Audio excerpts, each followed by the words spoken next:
Hello everyone, welcome to legal narrative. I am Rajiv Ranjan Singh और आज के इस वीडियो में हम लोग सॉल्व करने वाले हैं 2024 का पीवाईक्यू, 2024 का सीवीटी एलएलएम का पीवाईक्यू, सारे क्वेश्चंस विद आंसर्स, और वो भी कैसे, सब्जेक्ट वाइज अरेंज्ड मैनर में। एक सब्जेक्ट्स के क्वेश्चंस एक जगह रहेंगे। मैंने आप लोगों को बोला हुआ था कि आप लोग को 2022 का, 2023 का, 2024 का और 2025 का, ये 4 साल का पीवाईक्यू सॉल्व करना होगा। इन चारों साल के पीवाईक्यूज आपको याद रखने होंगे, सारे क्वेश्चंस रिवाइज करने होंगे। और इसमें से 2025 का ऑलरेडी मैंने सॉल्व करा दिया हुआ है। अगर आपने अभी तक नहीं देखा हुआ है तो आप कमेंट कीजिएगा, उसके लिंक मैं दे दूंगा। 2024 का इस वीडियो में हम लोग करने वाले हैं। इसके बाद 2022 का, 2023 का भी मैं पीवाईक्यू सॉल्व करा दूंगा, ठीक है। और अभी तक अगर आपने क्रैश कोर्स नहीं ज्वाइन किया हुआ है, जो कि फ्री क्रैश कोर्स है सीवीटी एलएलएम के लिए, सीवीटी एलएलएम के लिए फ्री क्रैश कोर्स, तो आप जो है मेरे नंबर पे कॉल या मैसेज कर सकते हैं, आपको ऐड कर दिया जाएगा। इस नंबर पे भी आप कॉल या मैसेज कर सकते हैं।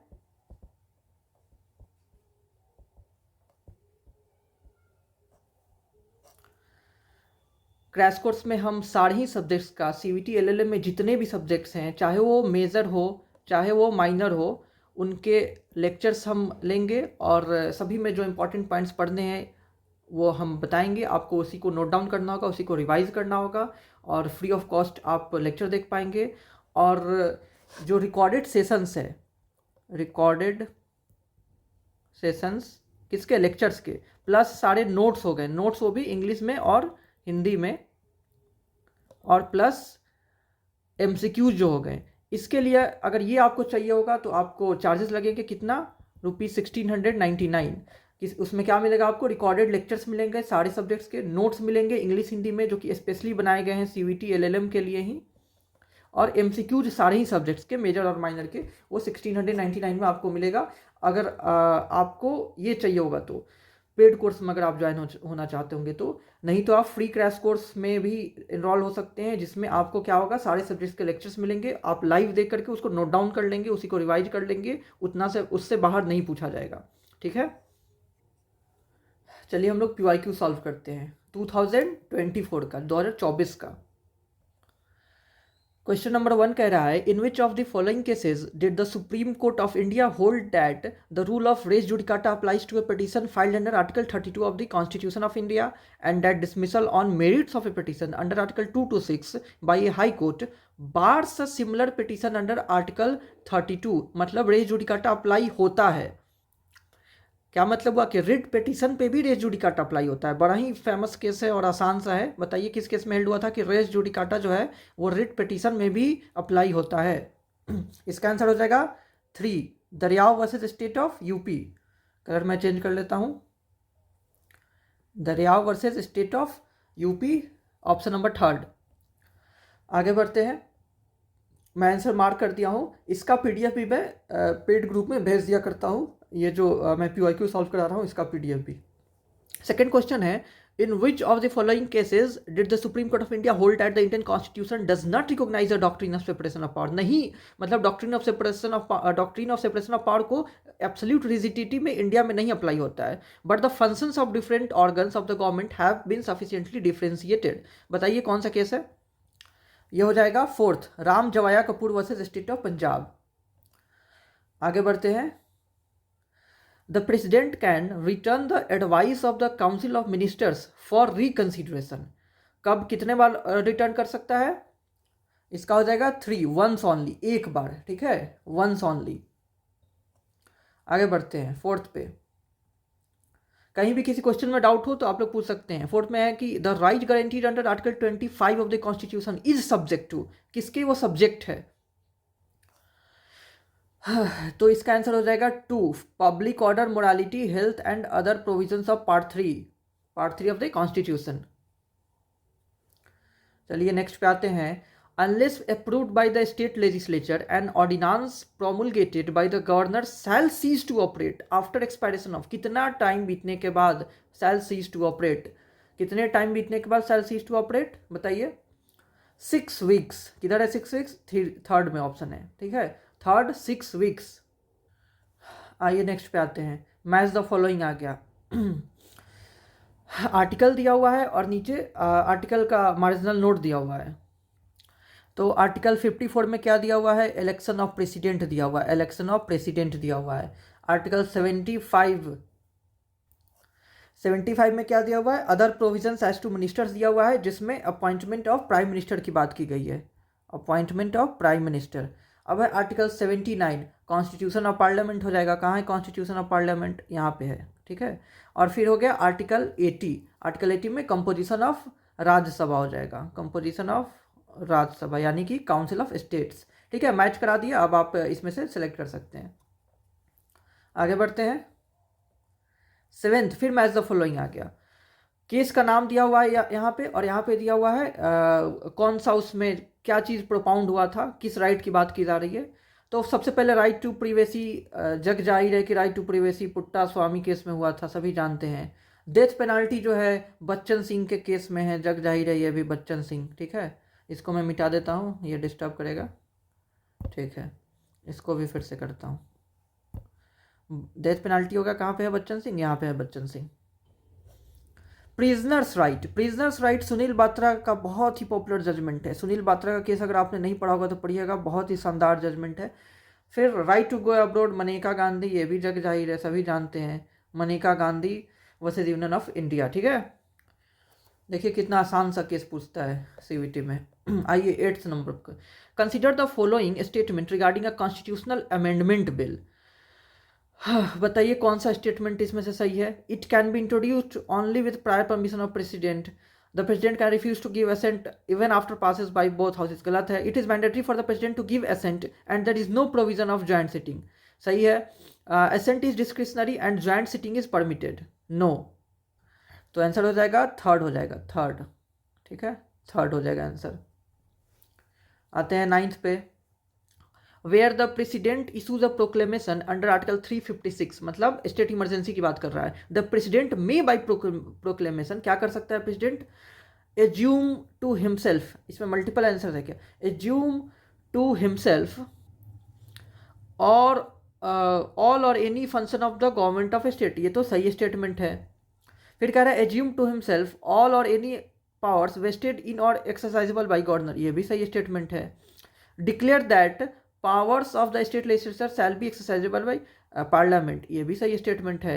Assume to himself any powers vested in और एक्सरसाइजेबल बाई हाई कोर्ट, ये नहीं है, ठीक है। तो इसका आंसर हो जाएगा 1, 2 and 3, ये जो है ये तीनों ही सही है, 1, 2, 3। आगे बढ़ते हैं। इसमें मल्टीपल आंसर्स होंगे, ऑप्शंस फिर दिया होगा 1, 2, 3, 4 करके कि 1 and 2 ओनली, 2 and 3 ओनली। तो आप समझ गए ना, 1, 2, 3 आंसर है करेक्ट। इसको मिटा देता हूँ, आगे बढ़ते हैं। आइए 10th number question. Read the following statements with reference to fundamental rights and DPSP. Primacy is not given to all fundamental rights over DPSP. सही है, ये स्टेटमेंट तो सही है। Primacy is given to all fundamental rights, ये तो from article 14 to 30, ये सही नहीं है। Primacy is given to all only to DPSP under 39B 39C, ये भी सही स्टेटमेंट लग रहा है। And primacy is given only to DPSP, no no, इसमें पहला और तीसरा स्टेटमेंट दोनों ही सही लग रहा है, ठीक है। कई बार सीवीटी में क्वेश्चन जो है ऑप्शंस गलत दिए रहते हैं, तो इसमें आप याद रखेंगे पहला भी ऑप्शन सही है, तीसरा भी ऑप्शन सही है। आगे बढ़ते हैं 11 पाते हैं। When parliament enacts a law on a subject in the state list to implement an international agreement without consulting the state, law is, law कैसा होगा? डेफिनेटली लॉ जो होगा वो वैलिड होगा, लॉ वैलिड होगा। कैसा माना जाएगा? ऐसा लॉ वैलिड माना जाएगा। हिंदी में मैंने क्वेश्चन लिखा हुआ है, जिसको हिंदी में इंग्लिश में दिक्कत होगा वो हिंदी में भी पढ़ के समझ लेगा, ठीक है। आइए आगे बढ़ते हैं। 12th, arrange the following ideals in the sequence in which they appear in the preamble of the constitution. कौन पहले आता है सीक्वेंस में सजाना है? किसको किसको प्रियम्बल याद है? किसी को है प्रियम्बल याद है? सबसे पहले क्या आ जाएगा? सोवरेन आ जाएगा। फिर क्या आ जाएगा? सोशलिस्ट आ जाएगा। फिर क्या आ जाएगा? सेकुलर आ जाएगा। फिर क्या आ जाएगा? डेमोक्रेटिक आ जाएगा। यानी कि सबसे पहले सोवरेन हो गया ये, फिर हो गया सोशलिस्ट हो गया 3rd नंबर, फिर हो गया सेकुलर हो गया सेकेंड नंबर, फिर हो गया फर्स्ट नंबर जो कि है डेमोक्रेटिक। ठीक है, आप समझ गए। अगला पे आते हैं। Which of the following is the exclusive power of the house of people. Lok Sabha का एक्सक्लूसिव पावर है। हाउस ऑफ पीपल का मतलब लोकसभा, काउंसिल ऑफ स्टेट का मतलब राज्यसभा। ठीक है। impeachment of president, passing a no confidence motion against the council of ministers, ratifying the proclamation of national emergency, passing a constitutional amendment bill। इसका correct answer हो जाएगा second. ओह, कौन हो जाएगा? सेकेंड। चलिए आगे बढ़ते हैं। 14th, under which of the following circumstances can a member of parliament be disqualified under the 10th schedule of the constitution of India. कब कब डिस्क्वालीफाई हो सकते हैं? पहला है voluntary giving up membership of political party, बिल्कुल हो सकता है। फिर वोटिंग और abstaining contrary to party direction, ये भी सही है। थर्ड है a nominated member joining a political party after 6 month, नहीं, अ nominated member joining a political party before 6 month, yes. ठीक है, तो 1, 2 एंड 4 हो गया इसमें, 1, 2 and 4। The chief exponent of the auto limitation theory regarding the basis of international law is, बड़ा ही शानदार question है, आप याद कर लेंगे, रट लीजिएगा। जेलिनेक। ठीक है, कौन है? जेलिनेक। चीफ एक्सपोनेंट कौन है ऑटो लिमिटेशन थ्योरी का इंटरनेशनल लॉ से regarding? Jellinek. Second option is the correct. आइए आगे आते हैं। The individual is the ultimate unit of all laws international और म्यूनिसिपल वाज स्टेटेड बाई। किसने ये स्टेट किया था? ये हो जाएगा Lauterpacht. Second option, Lauterpacht, इन्हीं का ये स्टेटमेंट है। तो 16 का हो जाएगा 2। आइए 17, which of the following is associated with droit administrative. बड़ा ही आसान सा क्वेश्चन है, इसका आंसर हो जाएगा फोर्थ, नेपोलियन बोनापार्ट। नेपोलियन, ठीक है, फोर्थ, 17 का फोर्थ। आगे बढ़ते हैं। फिर मैच द फॉलोइंग आ गया।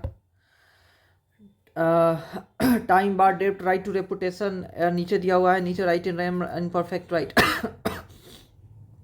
तो टाइम बार डेप्ट जो होता है ये क्या होता है? एक तरह का राइट इन पर्सोनम होता है। राइट अगेंस्ट जो होता है इंडिविजुअल होता है। किधर है राइट इन पर्सोनम? यहाँ है, राइट इन पर्सोनम। और राइट टू रेपुटेशन जो होता है वो हमारा पर्सनल राइट है। राइट टू रेपुटेशन हमारा पर्सनल राइट है।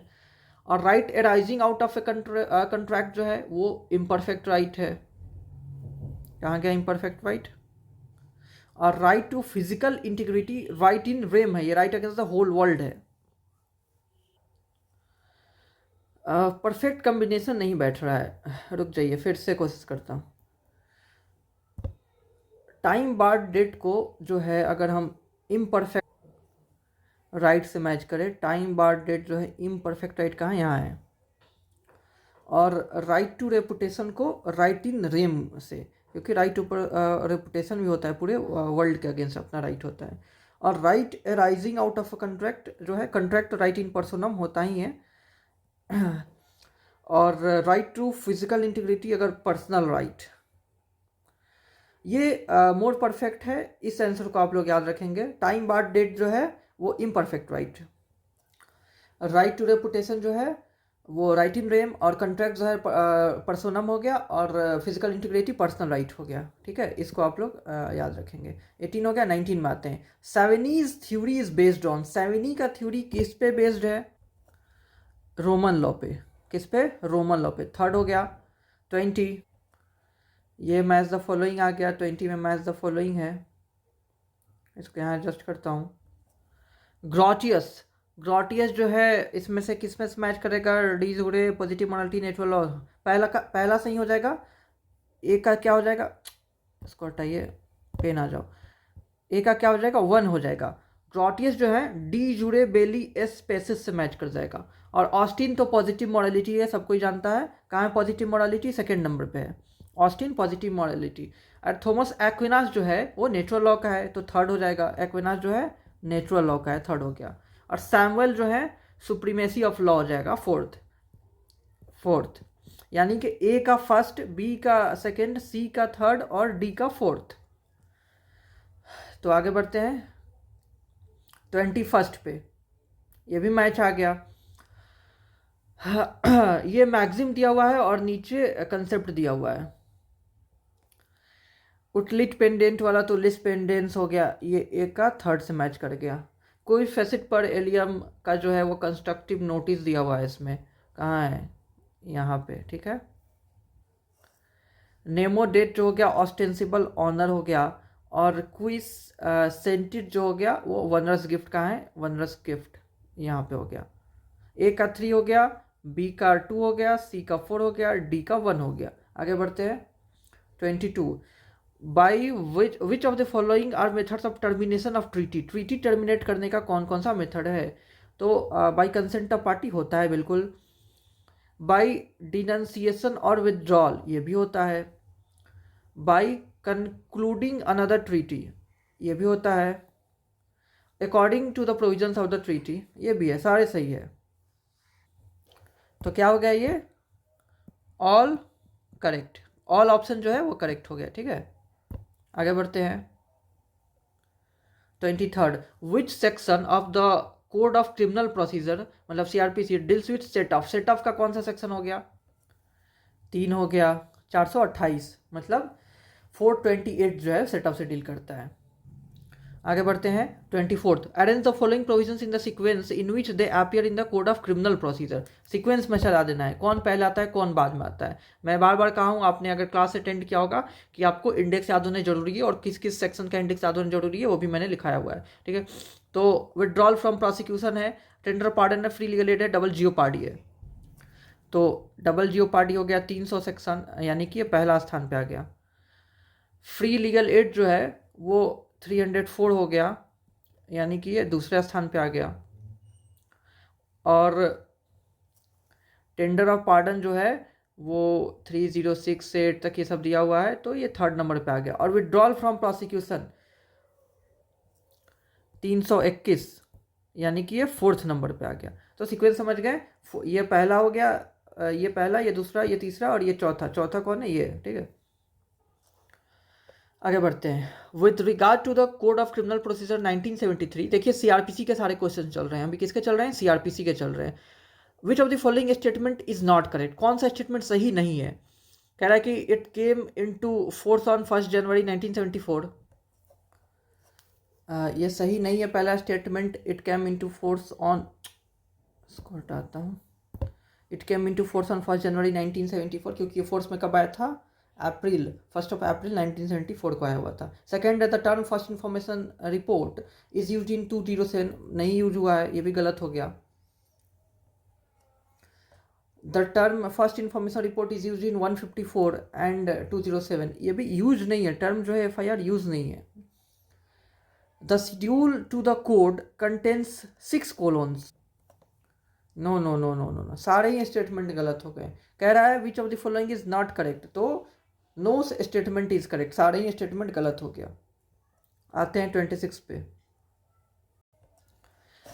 कह रहा है कि Q strikes X, X provoked to extreme violent rage is handed a knife by Y, ठीक है, वाई द्वारा हैंडेड किया गया नाइफ, या बाई स्टैंडर जो कि बगल में खड़ा था, and enemy of Q, Q का वो दुश्मन भी था। X kills Q with the knife, वो मार दिया। What offences if any committed by X and Y, कौन सा ऑफेंस कमिट किया, तो एक्स जो है माना जाएगा कि बस कल्पेबल होमिसाइड कमिट किया, लेकिन वाई जो है वो मर्डर कमिट करेगा।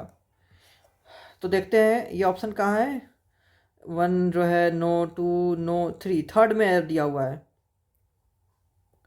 X has committed only culpable homicide but why is guilty of murder, murder के लिए वाई गिल्टी होगा, क्यों, क्योंकि पूरे इंटेंशन के साथ उसको दे दिया था नाइफ ताकि मार दो, तो उसका फुल इंटेंशन था।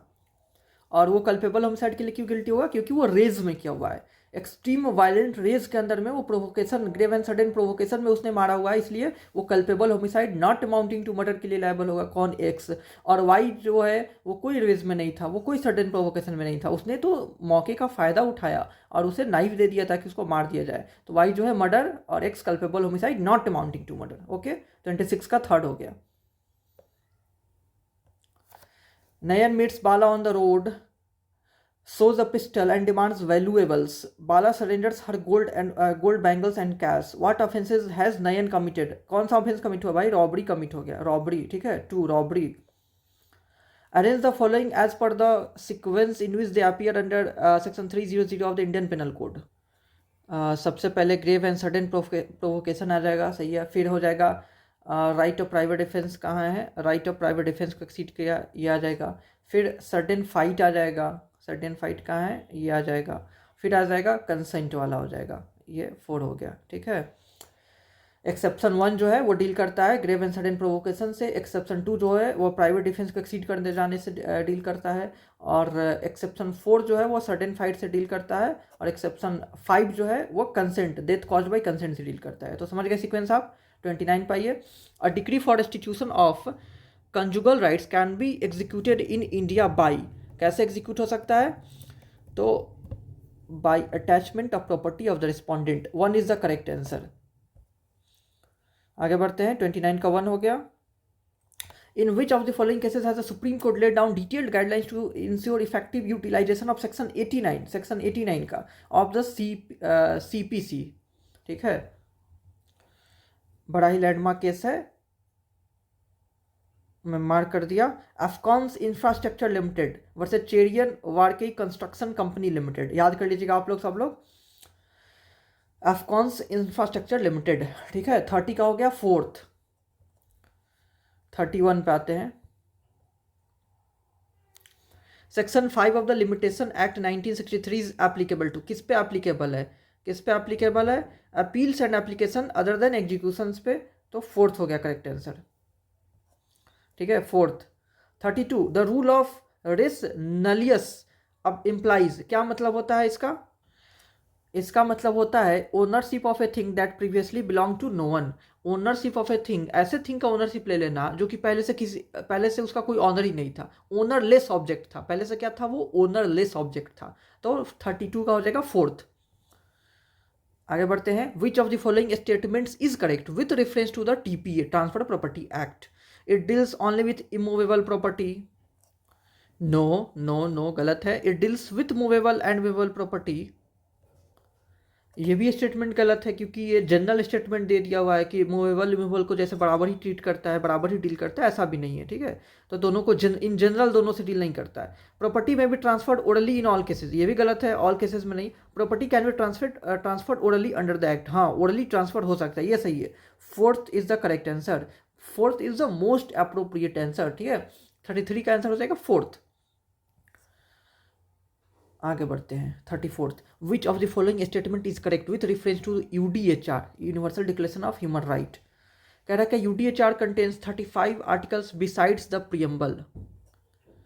गलत बात है, गलत बात है, ऐसा नहीं है भाई। UDHR contains 30 articles beside the preamble, सही बात है, सेकेंड नंबर सही है।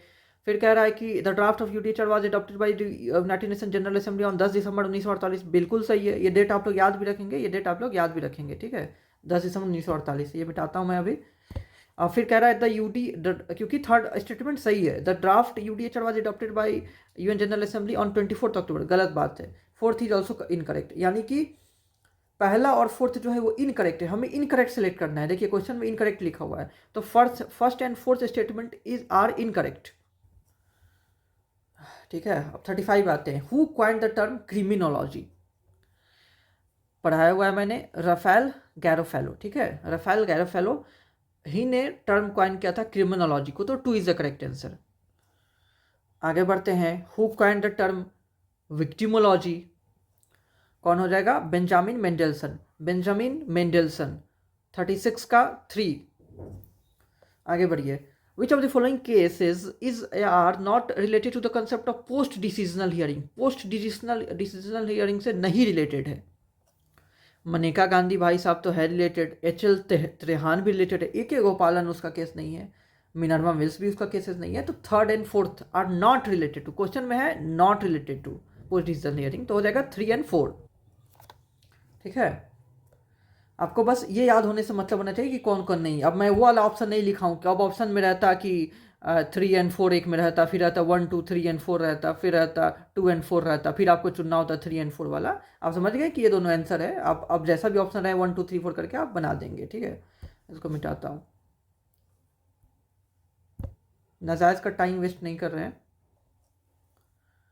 38 पे आते हैं. In which of the following cases was it held that all information relating to collegium discussions cannot be disclosed and only final decisions are to be made public. बस final decision ही public किया जाएगा. ये case है Anjali Bhardwaj versus CPIO supreme court of India. Anjali Bhardwaj का case. Option number 1 is correct. ठीक है. What is the maximum penalty prescribed under the RTI for delay in furnishing information? 250 रुपये. कहाँ लिखा हुआ है? यहाँ लिखा हुआ है मैक्सिमम 25,000. ओके. थर्ड. आगे बढ़ते हैं. In which of the following cases did the Supreme Court hold that teachers are not workmen under 2S of the Industrial Disputes Act? किस केस में ऐसा सुप्रीम कोर्ट ने हेल्ड किया था? ये रहा ए सुंदरम्बल versus government of Goa Daman and Diu. इस case में हेल्ड हुआ था. Fourth is the correct answer. 40 का हो जाएगा फोर्थ. आते हैं 41 पे. Which of the following is not कह रहा है. नॉट. ठीक है. not a valid purpose for spending the general funds of a trade union under section 15 of the Trade Union Act. Section 15 revise कर लीजिएगा ट्रेड यूनियन एक्ट का.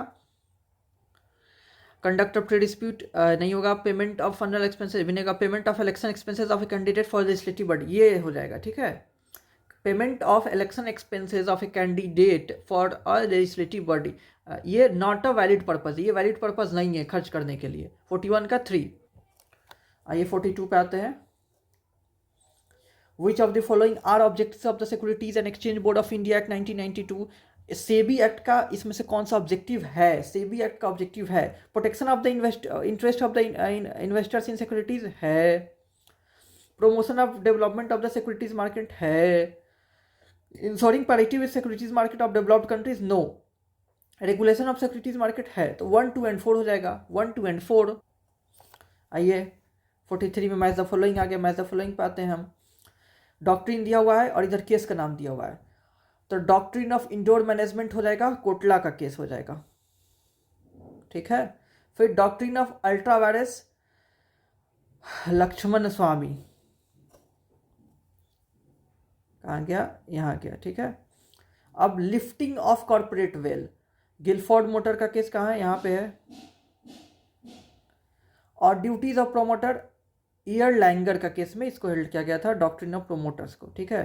तो ए का हो गया, थर्ड हो गया, बी का हो गया, फोर्थ हो गया, सी का हो गया, फर्स्ट हो गया और डी का सेकंड हो गया.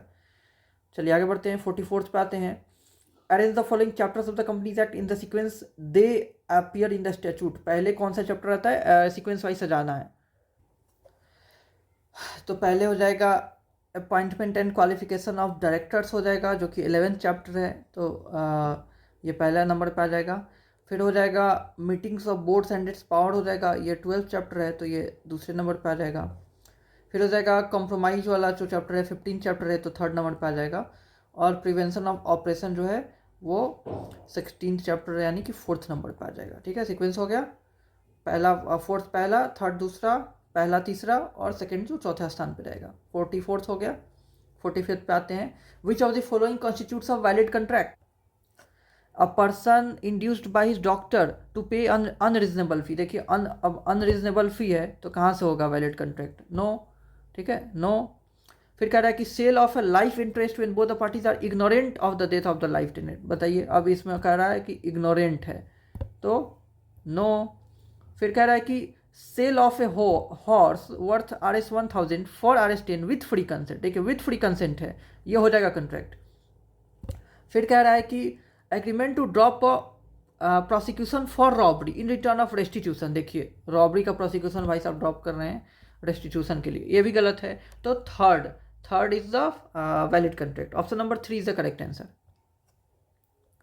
आइए 46 पे आते हैं. X holds Y at gun point and compels him to execute a gift deed. Gift deed execute करवा रहा है कैसे? गन पॉइंट पे of all his property in favour of x daughter. ऐसा एग्रीमेंट का क्या माना जाएगा? ऐसा एग्रीमेंट को क्या माना जाएगा? ऐसे एग्रीमेंट को वाइड एब इनिशियो माना जाएगा. 3 is the correct answer. Wide एब इनिशियो. यहाँ पे जो है आप बस कॉन्ट्रैक्ट नहीं टीपीए का भी कॉन्टेक्स्ट देखिए. टीपीए भी है ना, गिफ्ट डीड का एग्जीक्यूशन हो रहा है. तो टीपीए के भी प्रोविजन अप्लाई होगा. कोई भी गिफ्ट जो होता है वो उसका वॉलंटरी एग्जीक्यूशन होना चाहिए और फ्री कंसेंट के साथ होना चाहिए। लेकिन अगर आप गन पॉइंट से कर रहे हैं तब तो फ्रॉम द वेरी बिगनिंग जो है आप विसिएट कर दिए हैं कंसेंट को, इसलिए ये वाइड एविनिस होगा। इसको बस कॉन्ट्रैक्ट के पर्सपेक्टिव से मत सोचिएगा कि कोर्सन से कर रहे हैं तो वाइडेबल होगा। आप कॉन्ट्रैक्ट और टीपीए दोनों को मर्ज करके देखेंगे तो ये वाइड एविनिस हो रहा है। चलिए आगे बढ़ते हैं। फिर आ गया arrange the following landmark case of contract law in order in which they pronounced, किस साल प्रोनाउंस हुआ था उसके अकॉर्डिंग। तो इसमें मोहिनी बीबी, भगवान दास, कैरलिल है, लालमन शुक्ला है। तो कैरलिल कार्बोलिक स्मोक बॉल वाला ये 1893 का केस है। कब का है? 1893 का केस है। और मोहिनी बीबी का कब का केस है? 1903 का हो गया। और लालमन शुक्ला 1913 का केस है। फिर बच गया भगवान दास साहब, तो Bhagwan Das Goverdhan Das Kedia versus Girdhari Lal and company जो है 1966 का केस है। आपको सीक्वेंस पता चल गया। 1893, 1903, 1913, 1966। आगे बढ़ते हैं। An unpaid seller can exercise the right of lien under the sale of goods act 1930 in which of the following situation, किस सिचुएशन में। तो कह रहा है कि before the contract sale is concluded, no, when the goods are in the position of the seller. बिल्कुल 2 is the correct answer. ठीक है, 48 का 2। 49 पे आते हैं। A partnership firm इंटर्स into a contract, a new partner is admitted subsequently. फिर नया partner आता है। The firm is sued for breach of the earlier contract. What is the liability of the new partner, new partner की क्या liability होगी। कह रहा है कि लाइबल जॉइंटली, दूसरा कह रहा है नॉट लाइबल, तीसरा liability depends upon being named in the suit, liability depends on the sorry date of default. जो है नहीं लाइबल होगा, नहीं लाइबल होगा। आपने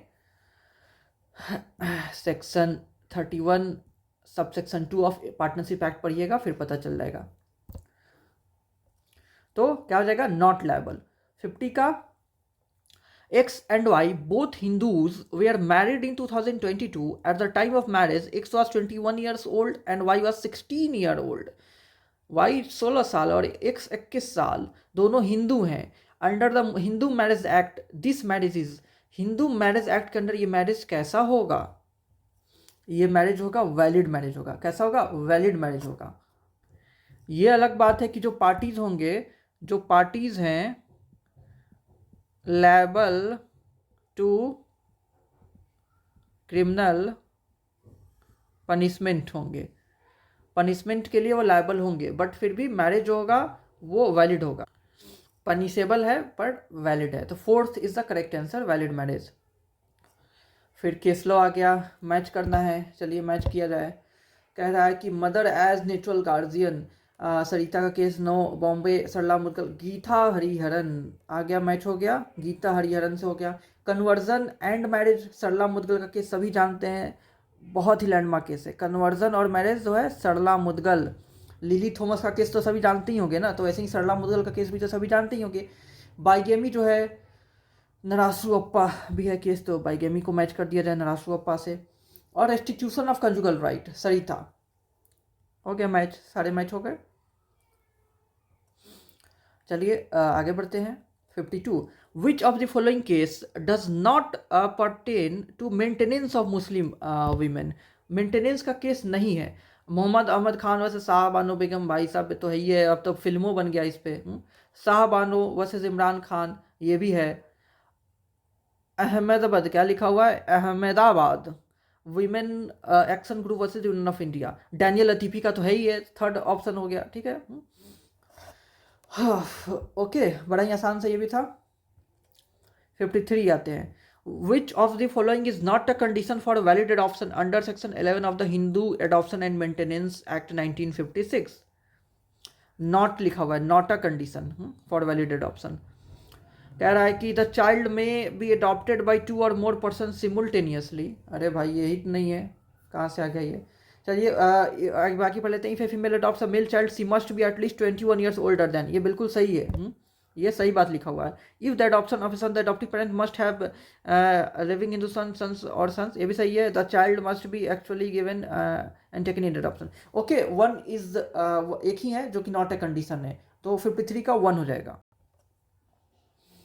54 पे आते हैं, arrange the following provisions of Hindu marriage act in sequence with, फिर इंडेक्स बेस्ड क्वेश्चन आ गया, इंडेक्स बेस्ड आ गया, सजा देना है। तो लेजिटिमेसी है, मेंटेनेंस है, सेरेमनीज है, रजिस्ट्रेशन है। तो पहले सेरेमनीज हो गया, कौन हो गया, सेक्शन 7 हो गया। फिर रजिस्ट्रेशन हो गया, 8 हो गया सेक्शन। और फिर लेजिटिमेसी ऑफ चिल्ड्रेन हो जाएगा, ये सेक्शन 16 हो जाएगा। और maintenance pendant light and expense of proceeding section 24 हो जाएगा। ठीक है, आते हैं 55 पे। 55 कह रहा है कि mister Caesar and Indian derives income from trading in shares and from dividends during the financial year 21-22 under which heads of the income is such income computed under the income tax act. किसमें calculate होगा, तो कह रहा है profit and gains of the business और profession, capital gains, income from other sources, both income from other sources and capital gains.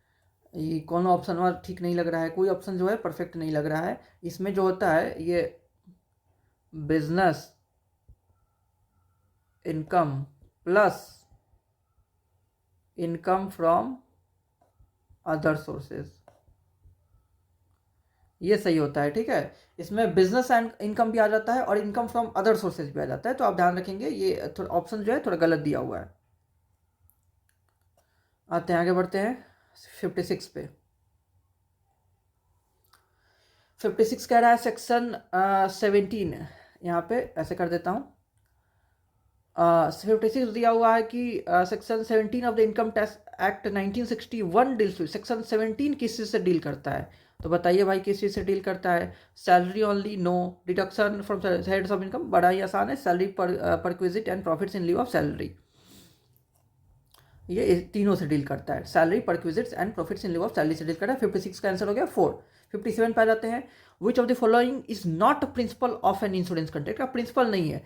कॉजा Proxima जो है बड़ा ही पॉपुलर प्रिंसिपल है, मिटिगेशन भी है, प्रिंसिपल ऑफ मिटिगेशन, सब्रोगेशन भी है, लेकिन ये भाई साहब जो चौथा लिखे हैं अजीब सा कुछ भी, ये प्रिंसिपल नहीं है कोई।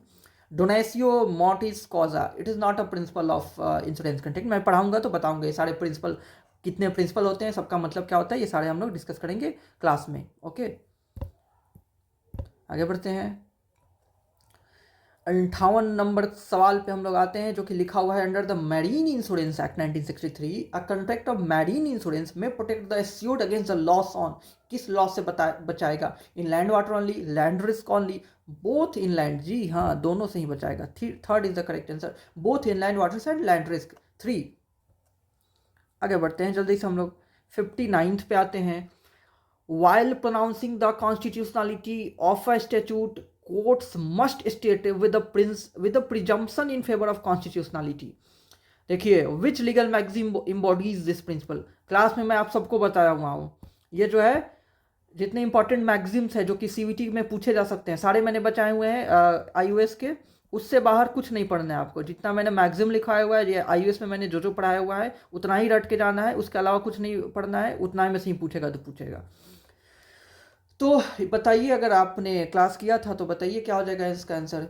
मैंने बड़ा ही एक्सप्लेन करके बताया था, ये अल्ट्रेस मैजिस है। कोर्ट की हमेशा कोशिश होती है कि वैलिडिटी बना रहे, कॉन्स्टिट्यूशनलिटी बना रहे, प्रिजम्पशन होगा इन फेवर ऑफ कॉन्स्टिट्यूशनलिटी वैलिडिटी, ये नहीं कि हम इनवैलिडेट करार कर दे। तो 59 का 4th। 60, जितने भी मैं सब्जेक्ट बताऊंगा, मेजर हो या माइनर हो, जितना मैं बताऊंगा उतना ही पढ़ना है, उसके बाहर से नहीं पढ़िए, उससे बाहर से नहीं पूछेगा, बस उतना ही आपको ध्यान में रखना है, उतना ही आपको पढ़ना है, उतना ही रटना है जितना मैं बताऊंगा। केस लॉज भी वही पढ़िएगा जो मैं लिस्ट प्रोवाइड करूंगा, मैगजिम्स भी वही जितना मैं बताऊंगा, बाकी सेक्शंस तो इंडेक्स जो है बेयर एक्ट का वो भी मैं मार्क करा रहा हूँ या कराते रहूँगा, आगे जो सब्जेक्ट्स होंगे उसमें भी उतना ही पढ़ना है। और जो थ्योरेटिकल सब्जेक्ट्स हैं जैसे कि जूरिस्प्रूडेंस हो गया, इंटरनेशनल लॉ हो गया, मुस्लिम लॉ हो गया, ये सब जो था, ये सब में भी जो बताया जा रहा है उतना ही आप पढ़ते जाइए, उतना ही करना है, उससे बाहर से नहीं पूछा जाएगा आपको सीवीटी में, ठीक है, उतना ही बस रटते जाइए। चलिए आते हैं 16 नंबर पे। Which of the following is not an internal aid to interpretation, ये भी पढ़ाया हुआ हूँ, बताइए क्या हो जाएगा। इंटरनल एड नहीं है तो प्रियम्बल इंटरनल एड है, बिल्कुल है। पार्लियामेंट्री नोट्स है, कतई नहीं है इंटरनल एड। लॉन्ग टाइटल है, बिल्कुल है। मार्जिनल नोट है, बिल्कुल है। तो 60 का 2, वेरी इजी। आगे बढ़ते हैं, सब डिस्कस हो चुका है क्लास में। Which of the following agreements are treated as anti-competitive agreement under section 3 of the Competition Act? कुछ ही दिनों में Competition Act पढ़ाने वाला हूं मैं, उसमें ये सारी चीज़ें आपको बताऊंगा। तो बताइए कौन सा नहीं है इसमें? नहीं है, नहीं है, कह रहा है कि are treated as anti competitive agreement. तो supply agreement no, exclusive distribution agreement yes, tie in agreement yes, resale price maintenance yes. तो 2, 8, 3 एंड 4 सब हो जाएगा करेक्ट। 2, 3, 4 सारे करेक्ट हो गया, ठीक है। अब सेक्शन 62 सॉरी क्वेश्चन नंबर 62 पे आते हैं। While determining dominance under section 4 of the competition act which factors are considered? कौन सा फैक्टर कंसीडर किया जाता है? ये भी मैं पढ़ाऊंगा आपको। डिपेंडेंस ऑफ कंज्यूमर कंसीडर किया जाता है, market share of the enterprise किया जाता है, एंट्री बैरियर भी किया जाता है, काउंटरवेलिंग बाइंग पावर भी किया जाता है, ठीक है। तो सारे ही आंसर हो गया, इसको ठीक से कर दूं, ये भी तो सारे ही सही है, सारे ही सही है। आइए 63 पे आइए, 63 पे आइए। कह रहा है कि arrange the following environmental statute according to the year of their enactment. ये भी मैं पढ़ाऊंगा आपको। बताइए फॉरेस्ट एक्ट जो है वो कब का है? Forest act, forest conservation act का ईयर हो गया 1980। फिर है वाइल्ड लाइफ प्रोटेक्शन एक्ट का ईयर हो गया 1972। फिर हो गया एनजीटी एक्ट जो है हाल फिलहाल में बना है 2010 का ये। और इन्वायरमेंट प्रोटेक्शन एक्ट सबको पता है 1986 का है। तो अब आप सजा लेंगे सीक्वेंस वाइज कौन पहले आ रहा है कौन बाद में आ रहा है। आइए अगला पे आते हैं, 64th पे आते हैं। कह रहा है कि in which of the following case did the supreme court hold that environmental protection act 1986 does not prohibit grant of ex post facto environmental clearance? बताइए किस केस में हुआ था? ये जो है यही केस है, Pahwa plastic private limited versus Dastak NGO, ठीक है। फर्स्ट नंबर याद कर लीजिए, फर्स्ट नंबर का केस है, ओके। अब आइए अगले क्वेश्चन पे। Under 27 section 27 of the trademarks act 1999 embodies which principle of trademark law? कौन सा प्रिंसिपल? तो पासिंग ऑफ प्रिंसिपल। कौन सा प्रिंसिपल? Passing of principal. 265 का 2 आते हैं 66 पे। कह रहा है कि the definition of geographical indication in relation to goods includes which of the following element? कौन सा एलिमेंट इंक्लूड करता है? क्या definition of geographical indication in relation to goods, goods के रिलेशन में includes which of the following element? किस element को include करता है? पहला क्या है? Goods originating from specific territory, बिल्कुल ये तो बहुत बेसिक है। फिर कह रहा है कि गुड्स एक्सक्लूसिवली ग्रोन और प्रोड्यूस इन सच टेरिटरी, ये जरूरी नहीं है। गुड्स हैव रेपुटेशन और कैरेक्टरिस्टिक्स, बिल्कुल उस रीजन से के कंटेक्स्ट में होना चाहिए उसका reputation. Manufacture involves production, processing और प्रिपरेशन इन सच टेरिटरी, ये भी तो हो जाएगा 1, 3 एंड 4 ऑनली। 1, 3 and 4 only. 66 हो गया। 67 आते हैं। In relation to a computer generated musical और artistic work who is considered the author? Author किसको माना जाता है? ऑथर किसको माना जाता है? Composer no, artist no, performer no, the person who cause the work to be created, ठीक है। क्या हो जाएगा? The person who cause the work to be created is considered the author in relation to computer generated musical और artistic work. याद रहेगा ना आप सबको। 67 का हो गया 4। 68 पे आते हैं। Question number 68, under which international mechanism can a WTO world trade organisation member bring a claim for violation of international trade obligation by another member, ठीक है। तो ये डिस्प्यूट सेटलमेंट अंडरस्टैंडिंग के थ्रू होता है। ये मैकेनिज्म है, ये क्या है? एक मैकेनिज्म है जिसमें वायलेशन जो होते हैं उनके खिलाफ मामला लाया जा सकता है। डिस्प्यूट सेटलमेंट अंडरस्टैंडिंग तो हो गया। 68 का 4 हो गया। अब 69 पे आते हैं। Which international organisation is primarily responsible for standardising international trade law terms including Incoterms? कह रहा है कि UNCTAD नहीं भाई, UNCITRAL नहीं, WTO भी नहीं, ISO भी नहीं। ये तो कोई भी ऑप्शन सही नहीं दिया हुआ है। ये इसके लिए लायबल कौन होता है? ICC लिख लीजिए, international chamber of commerce. ICC is responsible for standardising international trade law. क्या? ट्रेड लॉ इंक्लूडिंग इनको terms. ICC international chamber of commerce, international chamber of commerce. कोई भी ऑप्शन जो है वो सही नहीं दिया हुआ है, कोई भी ऑप्शन सही नहीं दिया हुआ है। आगे बढ़ते हैं। what is the maximum punishment prescribed for criminal contempt under the Contempt of Court Act 1971? Maximum क्या है? Fine of 1000, fine of 10,000 with 3 months imprisonment, fine of 20,000 with 6 months imprisonment, disqualification from, ये भी देखिए गलत दे दिया। ये तो फाइन जो है कितना है 6 months तक का, और सॉरी मतलब सज़ा जो है वो कितना है 6 month तक का, और फाइन जो है वो कितना है 2,000 तक का। कोई ऑप्शन नहीं दिया हुआ है। 6 months तक की सज़ा या 2,000 तक की फाइन कहाँ दिया हुआ है, section 12 of contempt of court act, contempt of court act में दिया हुआ है। तो ये भी no option is correct. Okay 70 हो गए, आगे बढ़ते हैं हम लोग। 71 फिर मैच द फॉलोइंग आ गया। इंजुरिया सीने डैमनम का केस, ग्लूसोस्टेनो निकोलस भीम सिंह, देखिए भीम सिंह दे दिया हुआ है। Injuria sine damnum Bhim Singh versus state of Jammu Kashmir, भाई साहब को आप सबको पता ही होगा कि लेजिस्लेटिव असेंबली में जाने से रोक दिया गया था। डैमनम सीनियर इंजुरिया, मॉनेटरी डैमेज हो रही है बट लीगल इंजुरी नहीं हो रही है। Gloucester grammar school very very landmark case. फिर है वॉलेंटाइन अनफिट इंजुरिया, पद्मावती का केस दिया हुआ है तो वो हो जाएगा। फिर कह रहा है कि फोर्स मेजर, तो ये निकोलस का भी केस दिया हुआ है। हो गया मैच सभी, आगे बढ़ते हैं। 71 हो गया। 72 पे आते हैं। When damage is caused partly due to plaintiff's own lack of care, it amounts to, मतलब प्लेंटिफ की भी गलती है उसमें, प्लेंटिफ की भी गलती है तो कंट्रीब्यूटरी नेग्लिजेंस हो गया। बड़ा ही आसान कंसेप्ट है, 2 कंट्रीब्यूटरी नेग्लिजेंस। चलिए आगे बढ़ते हैं। 73 फिर मैच द फॉलोइंग आ गया। ओके इसको थोड़ा छोटा कर लेता हूँ ताकि दिख जाए एक बार में ही।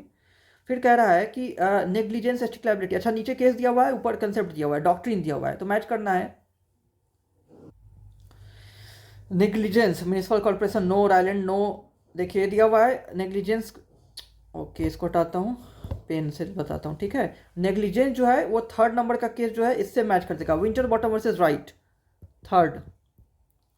और स्ट्रिक्ट लायबिलिटी तो रायलैंड वर्सेस फ्लेचर, बच्चा जानता है 2। और सी हो गया रेस स्पालोक्विटर म्यूनिसिपल कॉर्पोरेशन दिल्ली से मैच कर जाएगा, यानी कि 1st से। और नुसेंज हो गया कैंपबेल केस से, कहाँ है 4th नंबर पे। तो ए का 3 हो गया, बी का 2 हो गया, सी का 1 हो गया, डी का 4th हो गया। आते हैं समापन की तरफ हम लोग बढ़ रहे हैं। Which of the following cases does not relate to dishonour of cheque under the negotiable instrument act, थोड़ा बड़ा कर लेते हैं। चलिए बताइए कौन सा केस नहीं रिलेट करता है। कह रहा है कि नॉट रिलेटेड टू, ध्यान दीजिएगा जब भी क्वेश्चन में नॉट वॉट यूज हो तो थोड़ा सा सचेत हो जाइएगा, नहीं तो बहुत लोग इसी चक्कर में गलती करते हैं, नॉट को सही से पढ़ेंगे नहीं और नीचे गलत टिक कर देंगे। तो नॉट वॉट लिखा हो क्वेश्चन में तो बड़ा ही कॉशियस होकर पढ़ना चाहिए। कौन सा केस नहीं, मोदी सीमेंट है, इंडियन ओवरसीज दशरथ जीजे गर्जा, इसमें 2nd नंबर का केस हो जाएगा, वो नहीं रिलेट करता है तो हो जाएगा Indian overseas bank versus industrial chain concern. ये केस नहीं रिलेट करता है डिसऑनर ऑफ चेक से, बाकी सारा केस जो है उसी से रिलेट करता है। एनआई एक्ट का ही केस है, वो भी डिसऑनर ऑफ चेक से रिलेट करता है। 75 क्या कह रहा है कि under section 35 of the banking regulation act 1949 the reserve bank of India may issue directions in which of the following circumstances, किस सर्कमस्टांस में डायरेक्शन इशू कर सकता है। पहला कह रहा है कि इन पब्लिक इंटरेस्ट, बिल्कुल कर सकता है, in interest of public policy. फिर कह रहा है कि इसको अभी रहने देते, to secure proper management of banking company, ये भी सही है, इसमें कर सकता है। To prevent conduct detrimental to depositor interest, बिल्कुल भी सही है। तो क्या नहीं हो जाएगा, ये जो दूसरा नंबर पॉइंट है ये नहीं होगा, यानी कि 1, 3 एंड 4, 1, 3 एंड 4 जो हो गया वो करेक्ट हो गया। इन तीनों ही सर्कमस्टांस में 1, 3 एंड 4th वाले सर्कमस्टांस में आरबीआई जो है वो डायरेक्शन इशू कर सकता है, ठीक है। तो इसका अगर आपको पीडीएफ चाहिए, तो आप पेड कोर्स ज्वाइन करेंगे, या अगर आपको लाइव सेशंस अटेंड करने हैं सारे सब्जेक्ट्स के तो आप क्या करेंगे, फ्री क्रैश कोर्स ज्वाइन करेंगे। यहाँ पे लिखा हुआ है फ्री क्रैश कोर्स ज्वाइन करेंगे। ओके और अगर आपको बता चुका हूँ मैं ऑलरेडी ऊपर कि आपको रिकॉर्डेड लेक्चर्स चाहिए होंगे, प्लस नोट्स चाहिए होंगे सारे सब्जेक्ट के, और प्लस एमसीक्यू चाहिए होगा, तो आप ज्वाइन कर सकते हैं। ₹1699 में पेड कोर्स ज्वाइन कर सकते हैं, जिसमें जो और नोट्स आपको मिलेंगे और जो एमसीक्यूज मिलेंगे वो स्पेशली बनाए गए हैं, किसके लिए, सीवीटी एलएलएम के लिए बनाए गए हैं। तो वो बहुत ज़्यादा ही आपको क्या करेगा, हेल्प करेगा आपको प्रिपरेशन में। ओके और लेक्चर्स तो हेल्प करेंगे, is the most important part is lectures, जो कि आपको हमेशा परमानेंट एक्सेस मिल जाएगा उसका, जो अपने समय के हिसाब से आप कभी भी देख सकते हैं। नहीं तो आप बिना पेड कोर्स परचेज किए भी लेक्चर्स देख सकते हैं, आप लाइव अटेंड करके देख सकते हैं। उसमें कोई ज़रूरी नहीं कि आप पेड कोर्स ही खरीदिए। ओके, आप फ्री क्रैश कोर्स में ज्वाइन होकर के आप लेक्चर्स देख सकते हैं लाइव। ज्वाइन होने के लिए आप मेरे नंबर पे मैसेज कर सकते हैं या कॉल कर सकते हैं। चलिए ठीक है, फिर से हम लोग जो 2022 का बच्चा है, 2023 का बच्चा है, तो अब बताइए आप लोग क्या करना चाहिए, उन ईयर का भी सॉल्व कराना चाहिए या आप लोग का काम हो जाएगा इतना से। आप सब अपना ख्याल रखिए, ध्यान रखिए, ठंड से बचे रहिए। बाकी टाटा बाय बाय, फिर मिलते हैं आपसे बाद में। Bye bye.